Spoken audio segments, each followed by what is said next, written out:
Extraordinaria. Vamos a iniciar este módulo de menopausia, primeramente con la participación del doctor Julio César Pérez Ruiz. Él es un médico cirujano que actualmente trabaja en el Hospital Español, con una amplia experiencia en oncología, colposcopía, que en este momento su participación será sobre el tema de síndrome metabólico, uno de los principales factores de riesgo para un riesgo cardiovascular. El currículum del doctor Julio César Pérez Ruiz es amplísimo. Voy a permitirme dejar la diapositiva donde presentamos un pequeño resumen de su amplia experiencia para que ustedes la lean y no quitarle tiempo, ya que es un tiempo limitado para su exposición. Doctor Julio César Pérez Ruiz, muchas gracias por su participación y bienvenido. Adelante con su tema síndrome metabólico.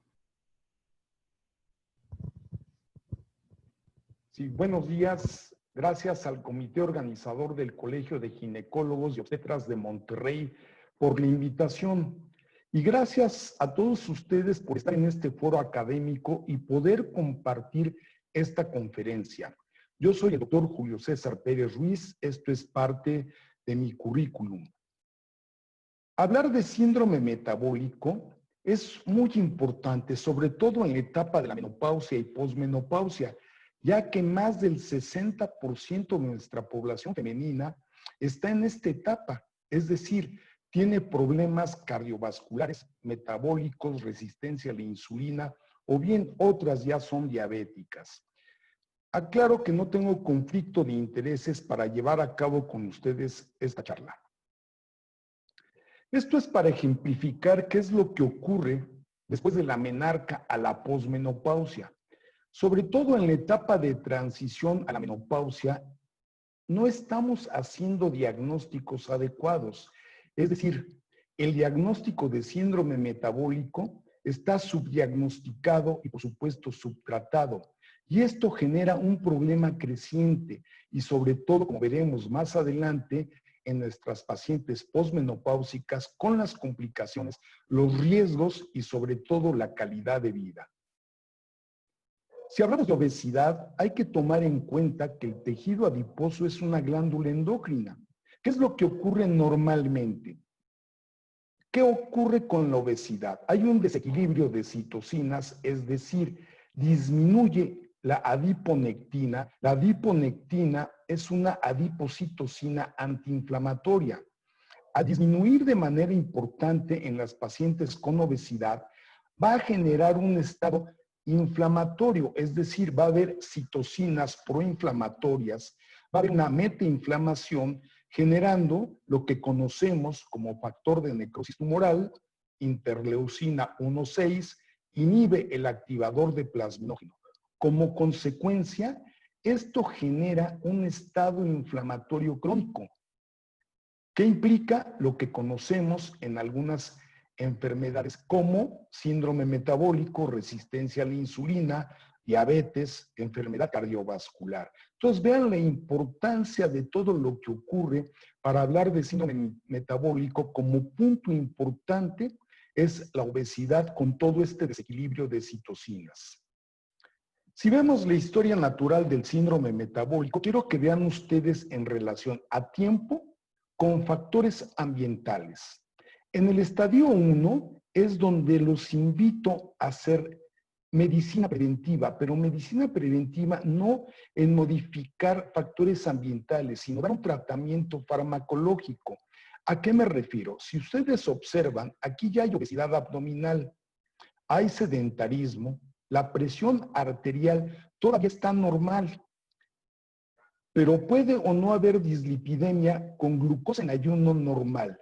¿Qué es lo que ocurre conforme pasa tiempo y los factores ambientales siguen generando un problema de obesidad? Vamos a brincar la barrera. No solamente va a haber alteraciones genéticas, resistencia a la insulina, sobre todo disfunción endotelial, que es un punto importante que estamos viendo sobre todo en la pandemia. Este problema endotelial ha generado casos muy graves que ustedes ya conocen, sobre todo de morbilidad en pacientes que tienen problemas de esta índole. Si la paciente pasa a un estadio 2, ya va a haber obesidad abdominal, sedentarismo, presión arterial normal o alta. Hay dislipidemia, pero la glucosa en ayuno está ya alterada, es decir, hay intolerancia a los carbohidratos. Si ustedes observan, las pacientes ya empiezan con hiperglucemia postprandial, ya hay alteraciones de lipoproteínas. El problema es cuando brincan al estadio 3. Hay obesidad, sedentarismo, pero ya hipertensión, dislipidemia y pacientes se declaran propiamente diabéticas. Es decir, ya hay un daño vascular orgánico progresivo. Consecuencias: insuficiencia renal crónica, insuficiencia cardiovascular, enfermedad cardiovascular, infarto agudo al miocardio. Si nosotros vemos la punta del iceberg, es decir, lo que estamos viendo, vean la parte inferior, no lo vemos, el estado proinflamatorio y todo lo que ya les comenté en relación cómo va subiendo, no se ve hasta la punta donde vemos obesidad, dislipidemia, pacientes diabéticas, pacientes con hipertensión arterial. Esto es lo que tenemos que evitar, sobre todo en la paciente posmenopáusica. Dentro de la fisiopatología de la diabetes, yo le llamo aquí el triángulo. Este triángulo es muy interesante porque si vemos el incremento en la producción de glucosa hepática, va a estar dado por una alteración en la secreción de insulina. Como respuesta, el músculo va a tener disminución en la captura de la glucosa. Y estos defectos son los que conocemos como parte de la fisiopatología que causan la hiperglucemia. Por lo tanto, la resistencia a la insulina es un concepto bioquímico molecular, pero traduce menor eficiencia biológica de la insulina al actuar sobre órganos blancos. ¿Qué significa esto como factores de riesgo? Enfermedad cardiovascular en pacientes diabéticos puede ir en sentido de derecha a izquierda, pero también de izquierda a derecha.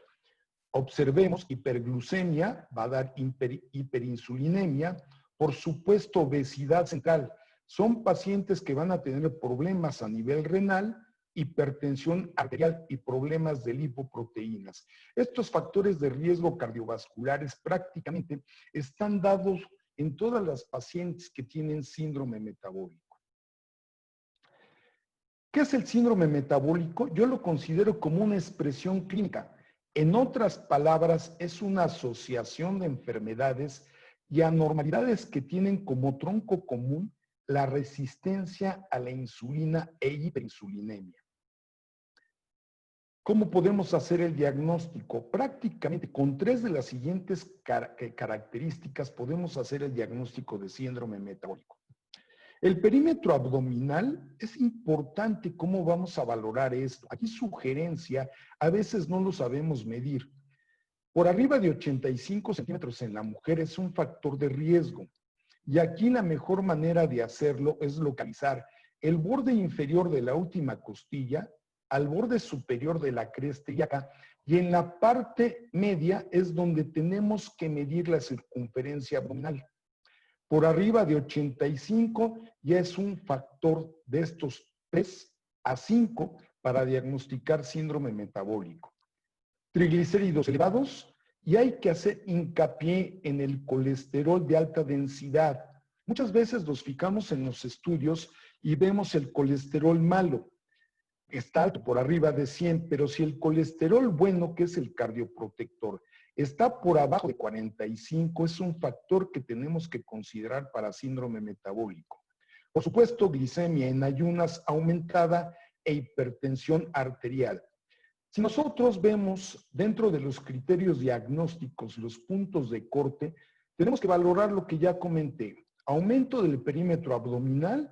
Aquí hay que saber medir, insisto, hay algunos artículos que señalan no 85 centímetros, sino que van de 88 centímetros hacia arriba. Sin embargo, yo los invito a considerar este punto de corte de 85 centímetros, que van a estar definidos también de acuerdo a población. Aumento de triglicéridos por arriba de 150, disminución de colesterol HDL por abajo de 50 en mujeres y por abajo de 40 en hombres. El hombre no se escapa de tener síndrome metabólico y aumento de la presión sanguínea. Aquí no solamente tenemos que valorar el aspecto de la diastólica, sino sistólicas igual o mayor a 130 y diastólicas igual o mayor de 85, es un punto que sí se tiene que considerar como criterio de diagnóstico, al igual que el aumento de la glicemia basal. Esto está publicado en el año 2000 y esto se los puse a propósito por dos razones. Aquí dice prevalencia de factores de riesgo en personas por arriba de 20 años. Si vemos los porcentajes de hipertensión, obesidad, sobrepeso, síndrome metabólico de acuerdo a la Organización Mundial de la Salud, y vemos qué ocurre con problemas de lipoproteínas, pero peso promedio 70 kilos, cintura promedio por arriba de 95 centímetros. Estamos hablando de 20 años. ¿Qué ha pasado en esta evolución de 20 años? En lugar de bajar, esto ha incrementado y sobre todo el riesgo de la mujer menopáusica y posmenopáusica, es decir, síndrome metabólico. En México vemos mujeres entre 50 y 59 años de edad, prácticamente es el 25%. De 60 a 69 años es el 31.4%. Esto que está publicado en ENSANUD en el 2016 realmente es un signo de alarma. Mujeres entre 50 y 59 años, vean, 9 de cada 10 tienen obesidad. Es decir, en promedio estamos hablando que el 74% de la población general tienen obesidad. Este es un signo de alarma, es un foco rojo que sí tenemos que considerar, sobre todo aunado a estas infecciones virales que nos han generado consecuencias muy importantes y consecuencias terribles. Ustedes conocen esta clasificación y esto se los puse para hacer una reflexión en la etapa de transición a la menopausia. Muchas de nuestras pacientes en etapa de climaterio van incrementando de peso.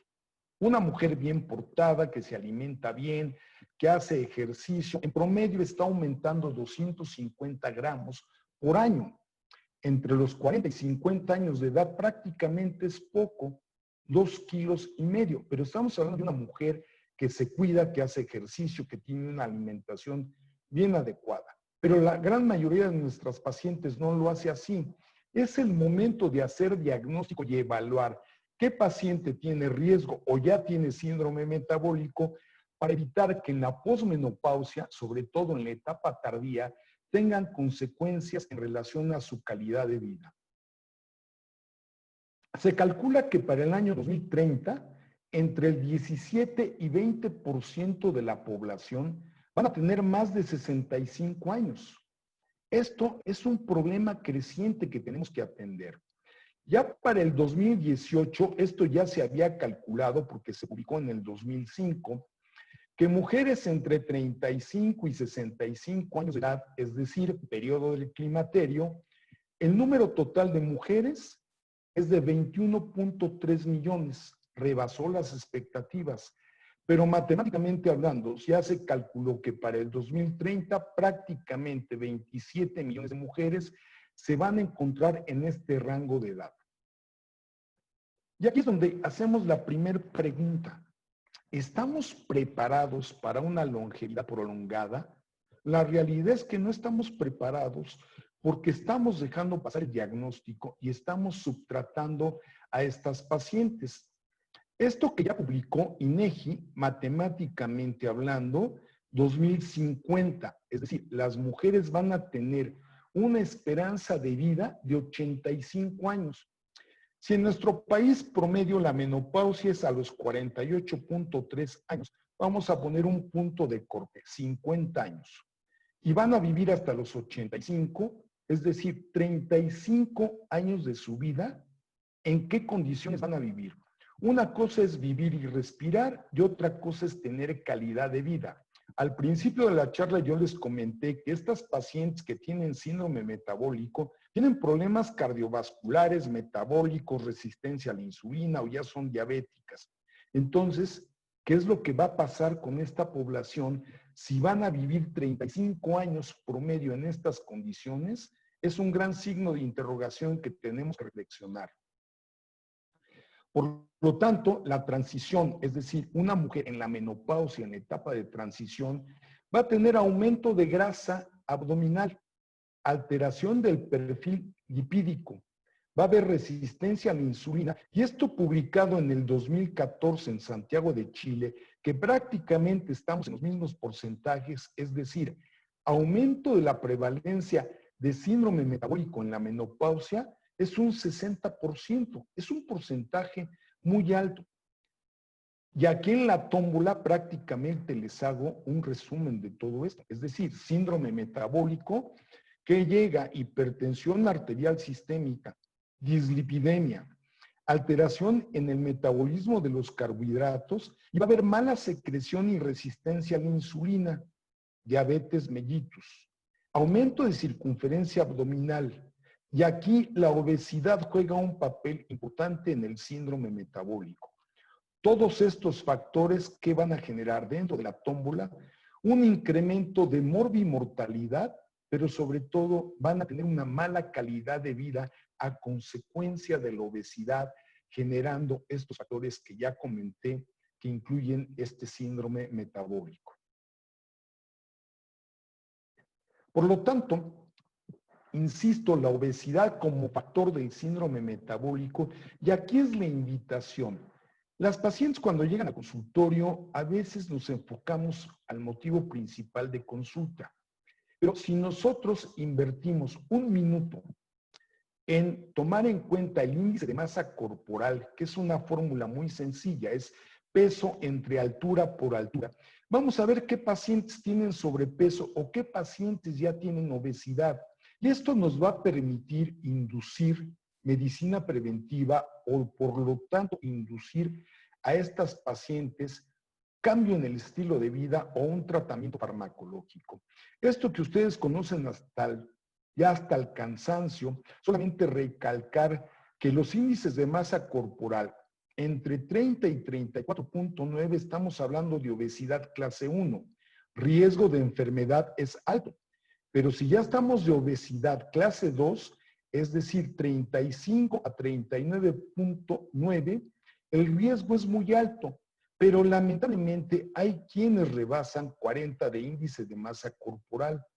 Extremadamente alto su riesgo de enfermedad y tenemos que considerar esto como una obesidad mórbida. Es decir, aquí es un tratamiento multidisciplinario porque seguramente no solamente es tratar parte del síndrome metabólico, sino que hay que manejar en equipo a estas pacientes. La interpretación de los valores, como ya se los comenté, mujeres por arriba de 85 centímetros, mayor riesgo para la salud, los hombres por arriba de 90, mayor riesgo para la salud. Y esta imagen que han visto seguramente en múltiples congresos en relación a la distribución de la grasa corporal, aquí es, si una mujer tiene un abdomen, desde el punto de vista imagen androide, esa paciente por arriba de 85 centímetros nos está indicando que tiene un riesgo cardiovascular importante y no tenemos que dejar pasar esta imagen como parte de distribución de la grasa corporal. Lípidos y proteínas. Valoramos triglicéridos, colesterol, pero aquí recuerden que las lipoproteínas de baja densidad es el colesterol malo.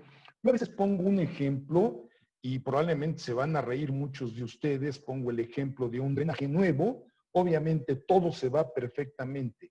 Conforme pasan los años, ¿qué se va acumulando en esos tubos de PVC? Sarro. Y entre más sarro se acumula, va a llegar un momento en que se va a tapar ese tubo.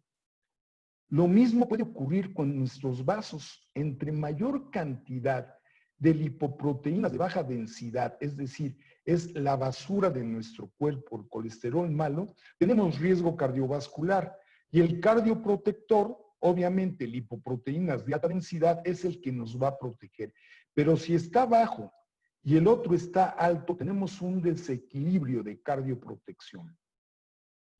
Por lo tanto, los puntos de corte recomendados: colesterol por abajo de 200 miligramos por decilitro, triglicéridos por abajo de 150, LDL por abajo de 100. Este es un punto importante, pero también tenemos que considerar VLDL, que muchas veces no hacemos caso, y este tiene que estar entre 5, máximo 40 miligramos por decilitro, y el HDL por arriba de 45. En algunas publicaciones señalan los puntos de corte por arriba de 50.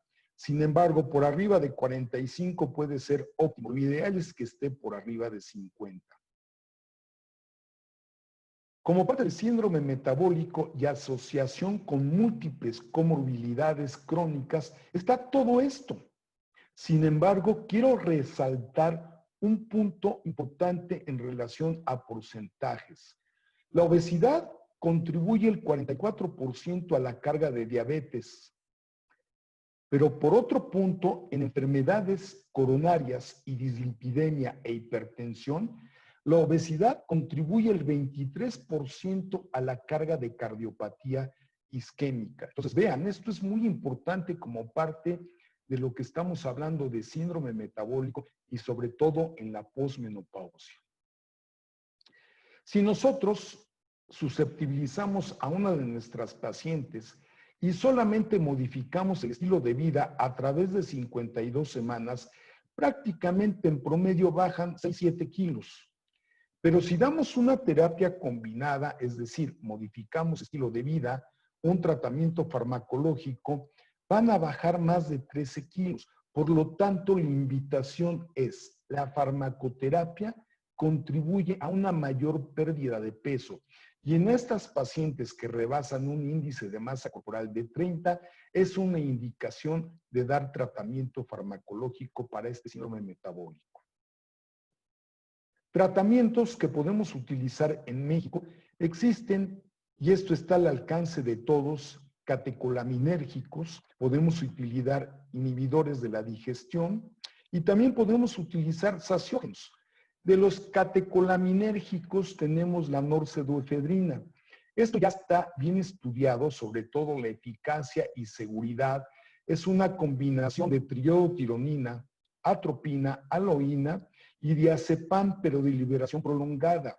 Esto en nuestro país lo podemos utilizar sin mayor problema por más de 6 meses y las pacientes con obesidad tienen resultados satisfactorios. Promedio, prácticamente bajan por arriba de 14 kilos, más las otras medidas que tenemos que implementar. La fentermina, esto ya está autorizado por la FDA desde 1959 y por la ADA desde el 2019, sobre todo para pacientes diabéticos. Aquí podemos tener un buen control con la fentermina. Anteriormente en las publicaciones había un límite de 3 meses. Sin embargo, hay estudios que avalan que podemos utilizar la fentermina de 3 a 6 meses sin problema y con buenos resultados. Otra alternativa es el Femproporex más diazepam. Esto también tiene la ventaja de que nos da eficacia y seguridad en el tratamiento de la obesidad. Pero aquí un punto es: ¿qué tratamiento voy a escoger para mi paciente con síndrome metabólico? Se tiene que hacer un traje a la medida. De acuerdo a antecedentes, de acuerdo a factores de riesgo, tenemos que escoger el tratamiento ideal para cada una de nuestras pacientes. Si por alguna razón hay contraindicación, tenemos otra alternativa como el Orlistat. ¿Qué hace esto? Ustedes conocen que lo que hace es inhibe la absorción, sobre todo de grasas, y esto también nos puede bajar, sobre todo en prevención en pacientes con obesidad o con sobrepeso, evitar que lleguen a una obesidad con todas las características que ya comenté. Y otro, los saciógenos, como la fibra de cognac. La fibra de cognac lo que va a hacer es generar en el abdomen, en el estómago, mayor volumen. Y obviamente ustedes saben que parte del truco es que se tomen la fibra de cognac por lo menos con 2 vasos con agua antes del desayuno, antes de la comida, antes de la cena. Esto también puede ser una alternativa. Probablemente la baja de peso no es tan significativa como con los medicamentos catecolaminérgicos. La verdadera importancia de los factores que influyen en el riesgo cardiovascular en las mujeres posmenopáusicas está lejos de determinarse con exactitud. Prácticamente, si vemos en la posmenopausia que hay deficiencia estrogénica, es un componente de riesgo cardiovascular. Sin embargo, efectos directos de los cambios hormonales va sobre la distribución de la grasa corporal, acción de la insulina, sobre todo vasos, pared arterial, que pueden impactar en la salud de las mujeres. Todo esto que va a generar factores que contribuyen a incrementar la prevalencia de síndrome metabólico en la mujer posmenopáusica. En conclusión, dichas intervenciones varían desde modificaciones del estilo de vida, implementación de medidas farmacológicas, las cuales deben de ir siempre dirigidas a mejorar la salud y sobre todo la calidad de vida en las mujeres menopáusicas y posmenopáusicas. Yo les agradezco su atención y gracias por haberme escuchado. Este es mi correo electrónico. Si ustedes gustan, puedo interactuar con ustedes. Les deseo excelente tarde y que continúen con este módulo de conferencias. Y gracias una vez más por su atención.